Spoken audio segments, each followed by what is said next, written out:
প্রিয় শিক্ষার্থী, আমি তোমাদের পদার্থবিজ্ঞান দ্বিতীয় পত্রের পঞ্চম অধ্যায়টি পড়াচ্ছিলাম। আজকেও পঞ্চম অধ্যায়ের তাড়িৎচুম্বকীয় আবেশ ও পরিবর্তী প্রবাহের আর কিছু অংশ নিয়ে আলোচনা করব। দেখো, আজকে আমি তোমাদের স্বকীয় আবেশ ও স্বকীয় আবেশ গুণাঙ্ক, পারস্পরিক আবেশ ও পারস্পরিক আবেশ গুণাঙ্ক এবং ট্রান্সফরমার নিয়ে আলোচনা করব। তাহলে দেখো, তাড়িৎচুম্বকীয় আবেশ হচ্ছে দুই ধরনের। একটি হচ্ছে স্বকীয় আবেশ বা স্ব-আবেশ বা স্ব-আবেশ, এবং আরেকটি হচ্ছে পারস্পরিক আবেশ। তাহলে প্রথমে আসি স্বকীয় আবেশটা কি। স্বকীয় আবেশ মানে হচ্ছে নিজ বর্তনীতে বা একটা মাত্র তড়িৎ বর্তনীতে তড়িৎ প্রবাহ পরিবর্তনের ফলে বা চৌম্বক ফ্লাক্সের পরিবর্তনের ফলে যে তাড়িৎচুম্বকীয় আবেশ ঘটে তাকে বলা হয় স্বকীয় আবেশ। তাহলে দেখো, পাশের বর্তনীটাতে এখানে একটি মাত্র বর্তনী আছে, একটি আবেশক আছে, একটি তড়িৎ কোষ আছে। তাহলে এখানে তড়িৎ প্রবাহ মাত্রা যদি আমি পরিবর্তন করি তাহলে চৌম্বক ফ্লাক্সের পরিবর্তন ঘটবে। চৌম্বক ফ্লাক্সের পরিবর্তনের কারণে এখানে একটি তড়িৎচুম্বকীয় আবেশ ঘটবে। এই আবেশটিকে বলা হয় স্বকীয় আবেশ।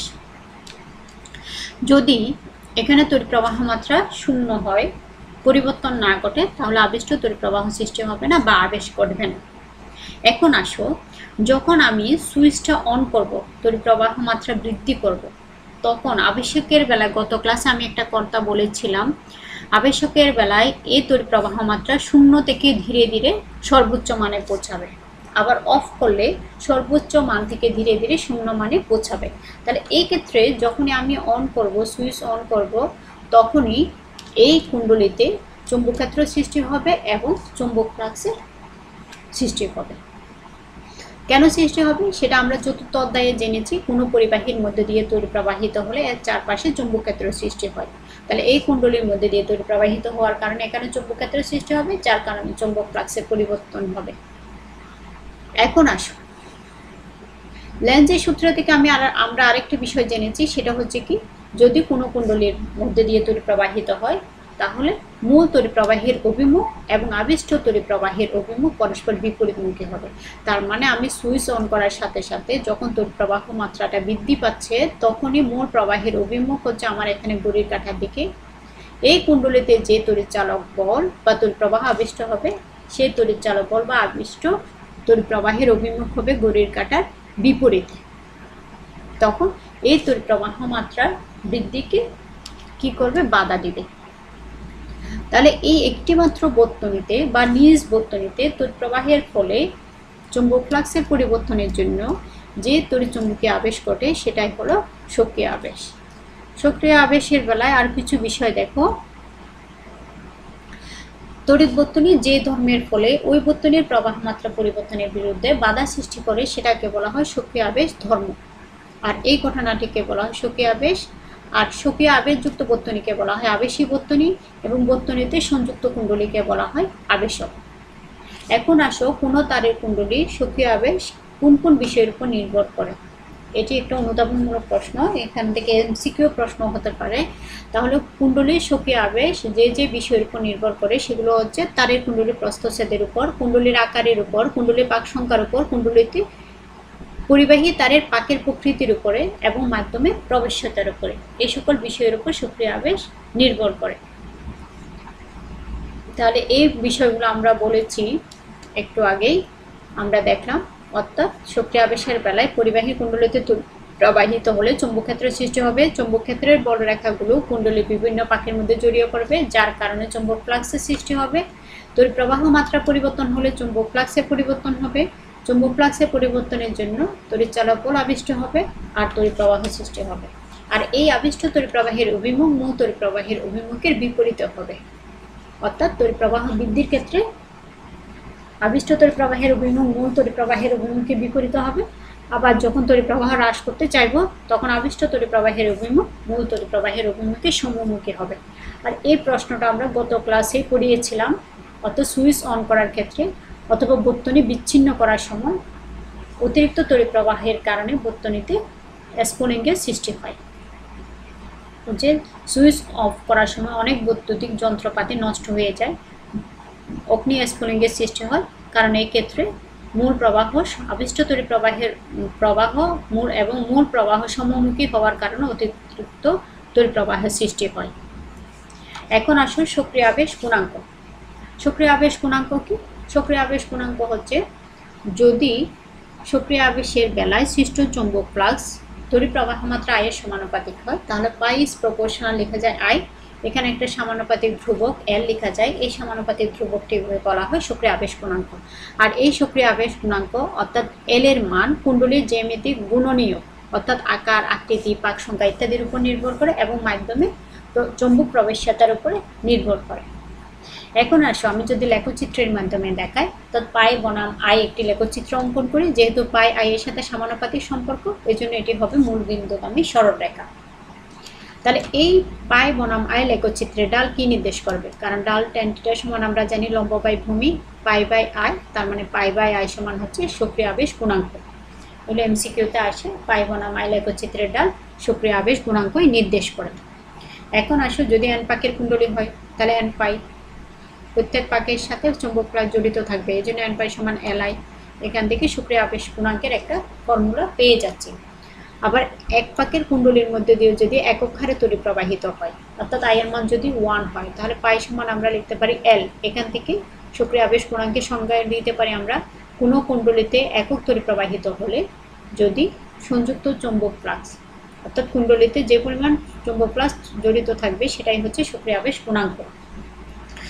আবার আমরা সক্রিয় আবেশ গুণাঙ্ক ফ্যারাডের সূত্র প্রয়োগ করে বের করে আনতে পারি। কুণ্ডলীতে আবিষ্ট তড়িৎ চালক বল এপসিলন সমান আমরা যদি লিখি -dφ/dt, এখানে পাই এর মানটা বসিয়ে দিলাম তাহলে সক্রিয় আবেশ গুণাঙ্কে এল এর একটা ফর্মুলা পেলাম ε/di/dt।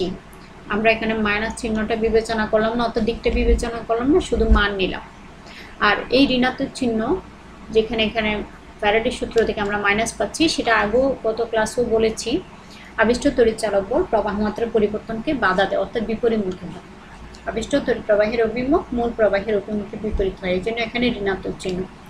এখন দেখো di/dt সমান যদি 1 হয় অর্থাৎ তড়িৎ প্রবাহ মাত্রা যদি একক হারে পরিবর্তিত হয় তখন আবিষ্ট তড়িৎ চালক বলই হবে সক্রিয় আবেশ গুণাঙ্ক।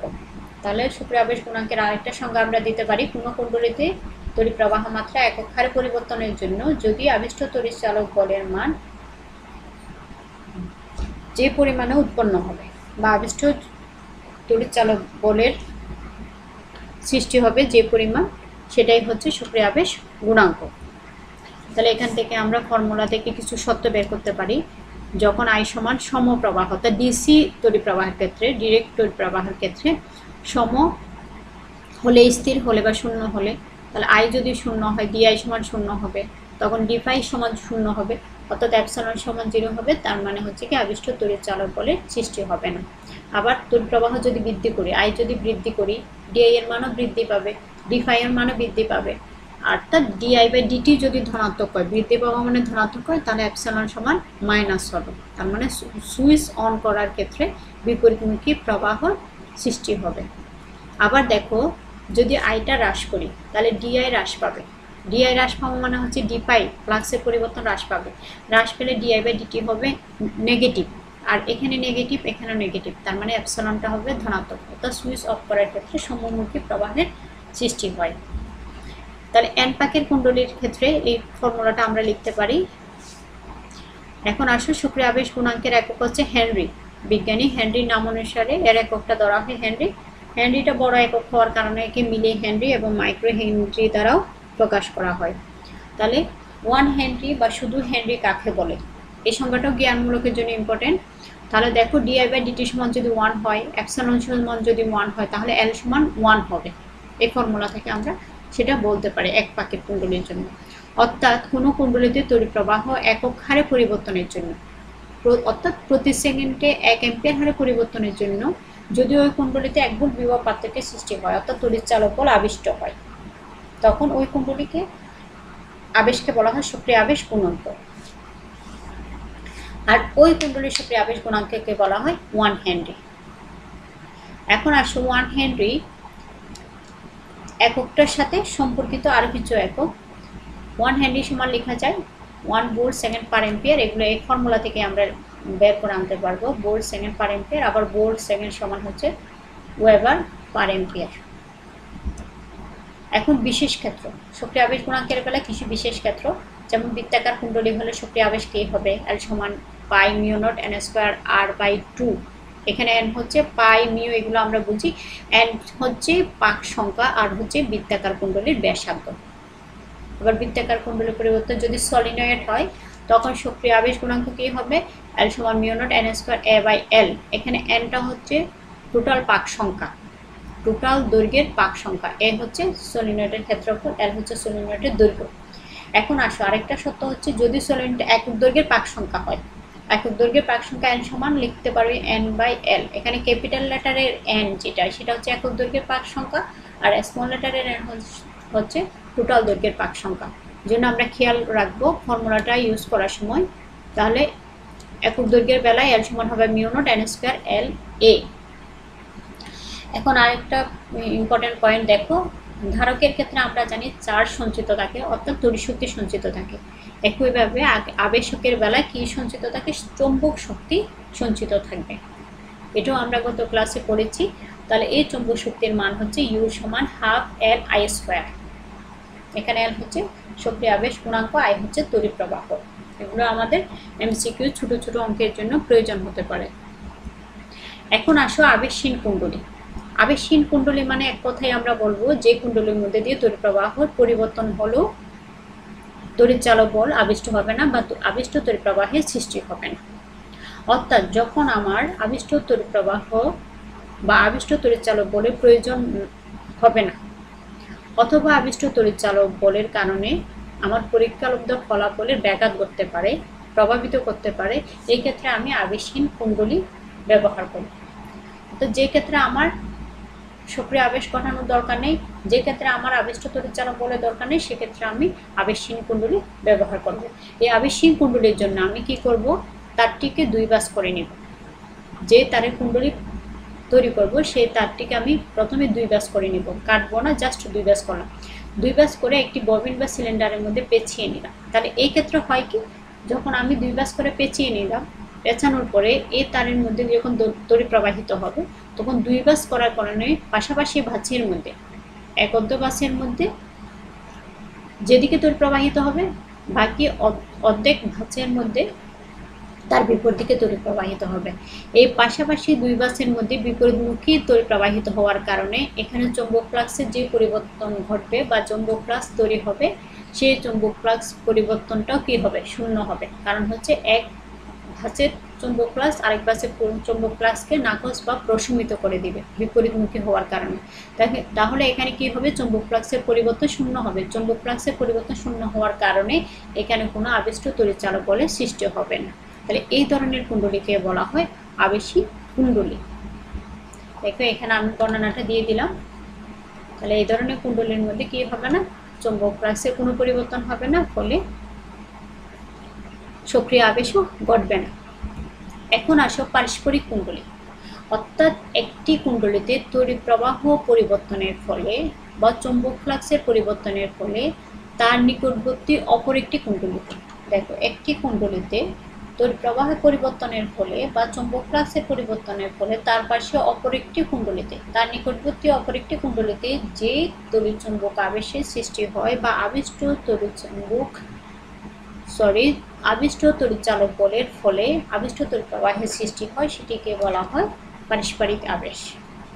আর এই ঘটনাটি হলো পারস্পরিক আবেশ। পারস্পরিক আবেশের বেলায় দেখো, যে কুণ্ডলীটি তড়িৎ উৎসের সাথে যুক্ত থাকে সেটাকে বলা হয় মুখ্য কুণ্ডলী, যে কুণ্ডলীটি গ্যালভানোমিটারের সাথে যুক্ত থাকে সেটাকে বলা হয় গৌণ কুণ্ডলী, অথবা যে কুণ্ডলীতে আবিষ্ট তড়িৎ প্রবাহের সৃষ্টি হয় সেটাকে বলা হয় গৌণ কুণ্ডলী। এখন দেখো, আমরা লেন্সের সূত্র থেকে এতটুকু জানি, মুখ্য কুণ্ডলীতে তড়িৎ প্রবাহের দিক যেদিকে হবে, গৌণ কুণ্ডলীতে আবিষ্ট তড়িৎ প্রবাহের দিক তার বিপরীত দিকে হবে। যেমন এখানে দেখো, মুখ্য কুণ্ডলীতে তড়িৎ প্রবাহিত হচ্ছে ঘড়ির কাঁটার দিকে, যেহেতু ধনাত্মক প্রান্ত এদিকেই আছে, তাহলে ঘড়ির কাঁটার দিকে, আর আবিষ্ট তড়িৎ প্রবাহের দিক হবে ঘড়ির কাঁটার বিপরীত দিকে। তাহলে এই পারস্পরিক আবেশ ক্রিয়ার মাধ্যমে আমরা ট্রান্সফর্মার তৈরি করতে পারি, বা ট্রান্সফর্মার তৈরি করা হয় মূলত পারস্পরিক আবেশ ক্রিয়ার মূলনীতির উপর ভিত্তি করে। যদি তড়িৎ প্রবাহের মান শূন্য হয়, এই ধরনের বর্তনীতে কোনো কারণে যদি তড়িৎ প্রবাহের মান শূন্য হয় অথবা স্থির মানে পৌঁছায়, সমমানে পৌঁছায়, তাহলে গৌণকুণ্ডলীতে চৌম্বক ফ্লাক্সের কোনো পরিবর্তন হবে না, তাহলে গ্যালভানোমিটার কোনো বিক্ষেপ দিবে না। তার মানে আবিষ্ট তড়িৎ চালক বলে কোনো বা আবিষ্ট তড়িৎ প্রবাহের সৃষ্টি হবে না। তাহলে দেখো, এটা হচ্ছে একটা পারস্পরিক আবেশের ঘটনা। একটা কুণ্ডলীর মধ্যে দিয়ে তড়িৎ প্রবাহিত হচ্ছে, তড়িৎ প্রবাহ পরিবর্তনের ফলে এর পাশে অপর একটি কুণ্ডলীতে আবিষ্ট তড়িৎ প্রবাহ পাচ্ছি। তাহলে দেখো, কোনো মুখ্য কুণ্ডলীতে তড়িৎ প্রবাহ আই পরিবর্তনের জন্য যদি গৌণ কুণ্ডলীতে ফ্লাক্সের পরিবর্তন পাই হয়, তাহলে পাই ইজ প্রপোর্শনাল আই লিখতে পারি। এখানে আমি একইভাবে একটা সমানুপাতিক ধ্রুবক এম পাচ্ছি। এই সমানুপাতিক ধ্রুবকটিকে পারস্পরিক আবেশ গুণাঙ্ক বলা হয়। আর এই এম এর মান কুণ্ডলীর পাক সংখ্যা, আকার, কুণ্ডলীদ্বয়ের ক্ষেত্রফল, কুণ্ডলীর মধ্যবর্তী দূরত্ব, আপেক্ষিক অবস্থান এবং মাধ্যমের প্রবেশ্যতার উপরে নির্ভর করে। আর এক জোড়া নির্দিষ্ট মাধ্যমের জন্য বা এক জোড়া নির্দিষ্ট কুণ্ডলীর জন্য এম হবে ধ্রুবক। এখান থেকে আমি পারস্পরিক আবেশ গুণাঙ্কের একটা সংজ্ঞা লিখতে পারি, যেমন আই সমান যদি 1 হয়, তড়িৎ প্রবাহের মান যদি 1 হয়, তাহলে পাই সমান এম। অর্থাৎ কোনো মুখ্য কুণ্ডলীতে একক হারে তড়িৎ প্রবাহিত হলে, একক মাত্রা তড়িৎ প্রবাহিত হলে, তাহলে তখন গৌণ কুণ্ডলীতে সংযুক্ত মোট চৌম্বক ফ্লাক্সকে বলা হয় পারস্পরিক আবেশ গুণাঙ্ক। এখানে দেখো, পারস্পরিক আবেশ গুণাঙ্ক গৌণ কুণ্ডলীর আবেশ রেখার পরিবর্তনের উপর মূলত নির্ভর করে না। ফ্যারাডের সূত্র দিয়ে আমরা পারস্পরিক আবেশটা ব্যাখ্যা করতে পারি। তাহলে ফ্যারাডের সূত্র থেকে আবিষ্ট তড়িৎ চালক বল যদি এপসিলন হয়, এগুলো সিম্পল ক্যালকুলেশন আমরা বুঝতে পারবো। আর এখানে আমাদের যে মাইনাস চিহ্ন আছে, সেই মাইনাস চিহ্নটাও হচ্ছে কি আবিষ্ট তড়িৎ প্রবাহ, অর্থাৎ কুণ্ডলীদ্বয়ের প্রবাহের অভিমুখ যে বিপরীতমুখী, মুখ্য কুণ্ডলী এবং গৌণ কুণ্ডলীর মধ্যে তড়িৎ প্রবাহ যে বিপরীতমুখী সেটা বোঝায়। এরপরে দেখো, এম সমান একটা ফর্মুলা পাচ্ছি, epsilon is proportional d i by d t লিখতে পারি। এম যদি ধ্রুবক হয়, তাহলে দেখো মুখ্য কুণ্ডলীতে তড়িৎ প্রবাহ পরিবর্তন হারে সমানুপাতিক হয়, তো ঋণাত্মক মানের সমানুপাতিক দিকটা বিবেচনা করলে। এখন দেখো, যদি ডিআই বাই ডিটি সমান 1 হয়, তাহলে এপসিলন সমান কি লিখতে পারবো, এম লিখতে পারবো। তার মানে কি, মুখ্য কুণ্ডলীতে তড়িৎ প্রবাহ মাত্রা একক পরিবর্তনের জন্য, অর্থাৎ একক হারের পরিবর্তনের জন্য গৌণ কুণ্ডলীতে যে আবিষ্ট তড়িৎচালক বলের উদ্ভব হয় সেটিকে বলা হয় পারস্পরিক আবেশ গুণাঙ্ক। আমরা যে কোনো একটা সংজ্ঞা দিতে পারবো। এখানে দেখো, পারস্পরিক আবেশ গুণাঙ্কের একক একইভাবে হেনরি হয়। হেনরি এককটা বড় হওয়ার কারণে একে মিলি হেনরি বা মাইক্রো হেনরি দ্বারা প্রকাশ করা হয়। পারস্পরিক আবেশ ক্রিয়া এই বৈশিষ্ট্যের উপর ভিত্তি করে মূলত ট্রান্সফরমারটি তৈরি করা হয়। এখানে কিছু শর্ত আগের মতোই, সক্রিয় আবেশ গুণাঙ্কের মতোই, সমপ্রবাহ হলে কোনো তড়িৎ চালক বল আবিষ্ট হবে না। তড়িৎ প্রবাহ মাত্রা বৃদ্ধি করলে আবিষ্ট তড়িৎ চালক বল ঋণাত্মক হবে। আবার তড়িৎ প্রবাহ মাত্রা হ্রাস করলে তখন আবিষ্ট তড়িৎ চালক বল বৃদ্ধি পাবে বা ধনাত্মক হবে। এগুলো আমরা এখন নিজেরা পারবো। তাহলে এখন আসো ট্রান্সফরমার। এটাও আমরা 8-9 থেকেই পরিচিত ট্রান্সফরমারের সাথে।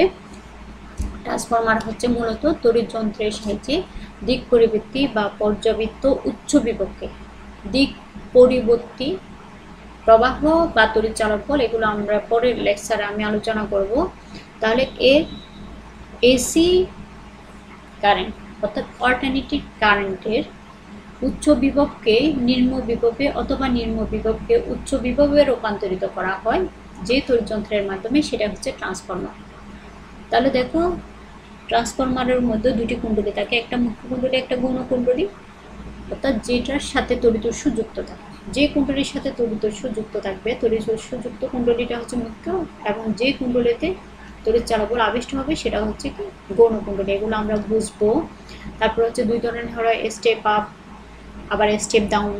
তাহলে স্টেপ আপের বেলা হচ্ছে নিম্ন বিভবের অধিক তড়িৎ প্রবাহ, এখানে বিভব এবং তড়িৎ প্রবাহ বিপরীতমুখী হয়। নিম্ন বিভবের অধিক তড়িৎ প্রবাহকে অধিক বিভবের নিম্ন তড়িৎ প্রবাহে রূপান্তরিত করা। আবার স্টেপ আপের বেলায় গৌণ কুণ্ডলীর পাক সংখ্যা বেশি হয়, আর স্টেপ ডাউনের বেলায় অধিক তড়িৎ বিভবকে কম তড়িৎ বিভবে রূপান্তরিত করা। যেমন বিদ্যুৎ উৎপাদন ক্ষেত্রে বিদ্যুৎ উৎপাদন কেন্দ্র থেকে স্টেপ আপ ট্রান্সফরমারের মাধ্যমে বিদ্যুৎটা সরবরাহ করা হয়। এরপরে যখন আমরা বাড়িঘরের মধ্যে যে বিদ্যুৎটা পাই সেটা হচ্ছে কি স্টেপ আপের মাধ্যমে আসা বিদ্যুৎ কেন্দ্র থেকে ভোল্টেজটাকে কি করব আমাদের বাড়িঘরের সামনে অবরোহী ট্রান্সফরমার অর্থাৎ স্টেপ ডাউন ট্রান্সফরমারের মাধ্যমে বাসা বাড়িতে সরবরাহ করা হয়। এটা আমরা একটু খেয়াল রাখবো। এরপরে দেখো আমরা যদি এখানে ফ্যারাডের সূত্র প্রয়োগ করি, মুখ্য কুণ্ডলের পাক সংখ্যা দেওয়া আছে, চুম্বক ফ্লাক্সের পরিবর্তন দেওয়া আছে, তাহলে মুখ্য কুণ্ডলে আবিষ্ট তড়িৎ চালক বল, আবিষ্ট তড়িৎ চালক বল যেটা পাচ্ছি সেটা ইনপুট ভোল্টেজ হিসাবে ক্রিয়া করবে। আবার গৌণ কুণ্ডলিতে আবিষ্ট তড়িৎ চালক বল যেটা পাচ্ছি সেটা আউটপুট ভোল্টেজ হিসাবে ক্রিয়া করবে।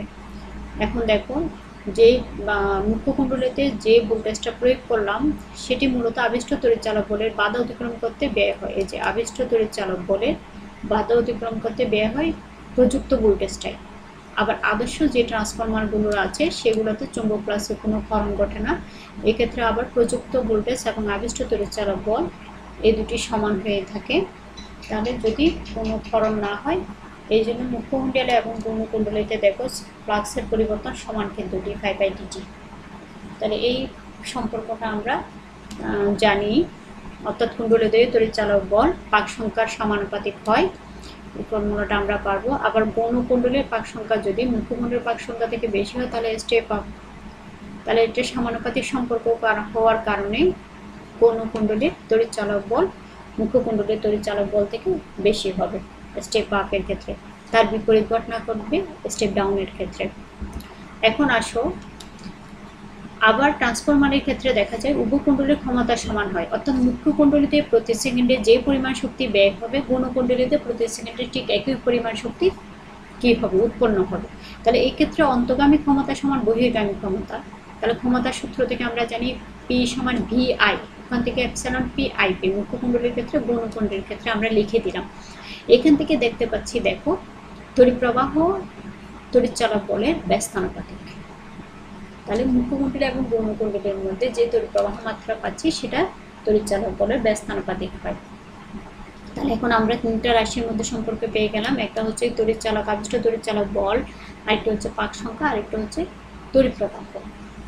এবার রোধের সাথে একটা সম্পর্ক আছে, মুখ্য কুণ্ডলী এবং গৌণ কুণ্ডলীর রোধ যদি RP এবং RS হয় তাহলে দেখো একইভাবে ক্ষমতার সূত্র দিয়ে দেখো ক্ষমতা P সমান আবার জানি I²R, এই ফর্মুলা দিয়ে আর এর সাথে রোধের সাথে একটা সম্পর্ক, অর্থাৎ কুণ্ডলীর তড়িৎ প্রবাহ রোধের বর্গমূলের ব্যস্তানুপাতিক হয়।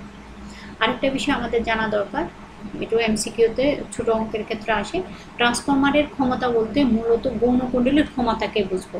তাহলে ট্রান্সফরমারের ক্ষমতা যদি বের করতে হয় তাহলে ক্ষমতা সমান আমরা লিখবো গৌণ কুণ্ডলীর ক্ষমতা, অর্থাৎ গৌণ কুণ্ডলে আবিষ্ট তড়িৎ চালক বল ইন্টু আবিষ্ট তড়িৎ প্রবাহ, অথবা আবিষ্ট তড়িৎ চালক বলের বর্গ এবং আবিষ্ট গৌণ কুণ্ডলীর রোধ গৌণ কুণ্ডলীর ক্ষেত্রেই হবে। তাহলে এগুলো আমরা পারবো। এখান থেকে আমরা রাশি চারটা রাশির মধ্যে সম্পর্ক পাচ্ছি। এখানে দেখো তড়িৎ চালক বল, পাক সংখ্যা এবং রোধ এরা পরস্পর সমানুপাতিক সম্পর্কে আছে। এই তিনটি রাশির সাথে আবার তড়িৎ প্রবাহ হচ্ছে ব্যস্তানুপাতিক সম্পর্কে আছে। এখান থেকে আমরা দুটো সত্য বের করতে পারবো, যেমন গৌণ কুণ্ডলীর পাক সংখ্যা বেশি হবে, গৌণ কুণ্ডলীর আবিষ্ট তড়িৎ চালক বল বেশি হলে, রোধ বেশি হলে, কিন্তু মুখ্য কুণ্ডলীর তড়িৎ প্রবাহ বেশি হলে হবে স্টেপ আপ, ঠিক তার বিপরীত ঘটনা ঘটবে স্টেপ ডাউনের ক্ষেত্রে। তাহলে এখানে আরো কয়েকটি বিষয় আছে যেগুলো আমাদের MCQর জন্য দরকার, যেমন ট্রান্সফরমারের মুখ্য কুণ্ডলীতে প্রয়োগকৃত তড়িৎ চালক বল ও গৌণ কুণ্ডলীতে তড়িৎ চালক বলের দশা পার্থক্য হবে 180 ডিগ্রি, কারণ সম্পূর্ণ বিপরীত হলো 180 ডিগ্রি। এরপরে বলছে ট্রান্সফরমার শুধু পরিবর্তী ভোল্টেজে কাজ করে, অর্থাৎ AC লাইনে কাজ করে, DC লাইনে কাজ করে না। কারণ হচ্ছে ট্রান্সফরমারের বেলায় উচ্চ ভোল্টেজকে নিম্ন ভোল্টেজে, নিম্ন ভোল্টেজকে উচ্চ ভোল্টেজে রূপান্তরিত করে, কিন্তু ডিসি এর ক্ষেত্রে সম প্রবাহ বা সম ভোল্টেজ থাকে, এখানে ভোল্টেজের কোনো পরিবর্তন হয় না। আরেকটি কারণ কি, ডিসি তড়িৎ চালক বল বা তড়িৎ প্রবাহ আবেশিক ক্ষমতা নেই, যেমন এসি এর ক্ষেত্রে যে আবেশিক ক্ষমতা আছে কিন্তু ডিসি লাইনের ক্ষেত্রে সে আবেশিত করা পারস্পরিক আবেশ ঘটানোর মতো ক্ষমতা নেই। এই জন্য ট্রান্সফরমার এসি লাইনে কাজ করে, এক কথায় হচ্ছে পরিবর্তনশীল ফ্লাক্সের সৃষ্টি হয় না ডিসি লাইনে, আর পরিবর্তনশীল ফ্লাক্সের সৃষ্টি হয় এসি লাইনে। এই জন্য ট্রান্সফরমার এসি লাইনে কাজ করে। এরপর হচ্ছে ইনপুট ও আউটপুট পরিবর্তী ভোল্টেজের কম্পাঙ্ক একই থাকে। আমরা জানি বাসা বাড়িতে যেই বিদ্যুৎ লাইন থাকে তার কম্পাঙ্ক হচ্ছে 50 হার্টজ। আর এই ক্ষেত্রে ট্রান্সফরমারের ক্ষেত্রে ইনপুট এবং আউটপুট কম্পাঙ্কের পরিবর্তন হবে না, এখানে কম্পাঙ্ক সেম থাকবে এসি লাইনের ক্ষেত্রে। এখানে আমি দুটো অনুধাবনমূলক প্রশ্ন দিচ্ছি, এগুলো তোমরা নিজেরা পারবা। এটা হচ্ছে ট্রান্সফরমারের ব্যবহার, ট্রান্সফরমার এসিতে চলে কিন্তু ডিসিতে চলে না কেন, এই প্রশ্নগুলো নিজেরা পারবা। এখানে আমি যতটুকু পড়ালাম তার সূত্রগুলো একসাথে এখানে লিখে দিলাম, এগুলো নিয়ে ছোট ছোট অঙ্কগুলো বাসায় একটু প্র্যাকটিস করবে। আজকে এই পর্যন্তই। ভালো